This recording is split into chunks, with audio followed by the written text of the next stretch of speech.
साथीहरु म चाहिँ आज फेरि यो ठाउँमा आएको हैन। अनि टक्क लाएर हेर्नुस् हरियाली पुरा जंगल भइसकेको छ बर्खामा छ। अनि पहिला चाहिँ सुक्खा थियो हैन। अनि यहाँनेर एउटा काका छ हैन, यहाँको बस्ने पुजारी बा भनौँ। अनि यहाँनेरको तलाउ हो पहिला यहाँ पुरै तल यहाँ तक थियो क्या, यहाँ तक तल थियो। आजकल पुरै भरिएर आएको छ, माथि तक आइरहेछ क्या। यत्रो भनेपछि कति गहिरो होला क्या यो तलाउ। पुरा पानी भरिएर डम्माडम भएको छ। अनि अब धेरै दिनपछि बाहिरतिर आउन पाएको थिइनँ म पनि।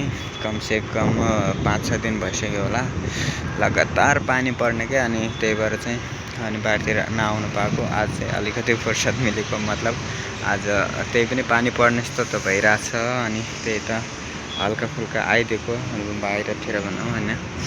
अनि त्यही भएर चाहिँ खतरनाक तलाउ भएको छ हैन। मन गर्छ कि म कसम पौडी खेलौँ जस्तो छ हैन। अनि टक्क हेर्न सक्नुहुन्छ मस्तले हो तलाउ चाहिँ बवाल छ, खतरनाक तलाउ छ। यहाँ पुरै यत्रो तलाउ, यसमा हैन म कसम पौडी खेल्न पाइदिएको भए एकदम मजा हैन।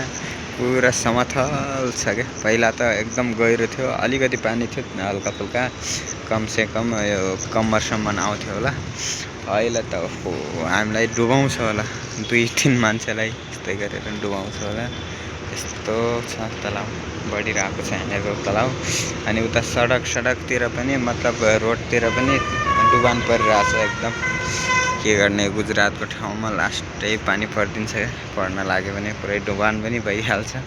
अनि म्यासेज पनि आएको थियो कि हाम्रो सबको मोबाइलमा यहाँको हैन भने के भनेर वार्निङ आएको थियो भने चाहिँ चेतावनी, मतलब सबै यो गुजरात अनि ओलपाड अनि यता साइन अनि मतलब जताकतै गुजरातको ठाउँहरू छन्, यो ठाउँहरूभरि पुरै भारी वर्षा पर्नेवाला छ, तपाईँ सावधान हुनुहोला भनेर सबको मोबाइलमा अचानक त्यो मोबाइल केही प्रब्लम भएको हुन्छ त्यस्तो तरिकाले आइदियो। मलाई त यस्तो मोबाइल के भयो यार, अब विस्फोट हुन्छ कि भने राम्रोसँग ट्रान्सलेट गरेर हेरेको त। अनि त्यो चेतावनी दिइरहेछ रहेछ, धेरै पानी आउन सक्छ, सावधान हुनुहोला भनेर।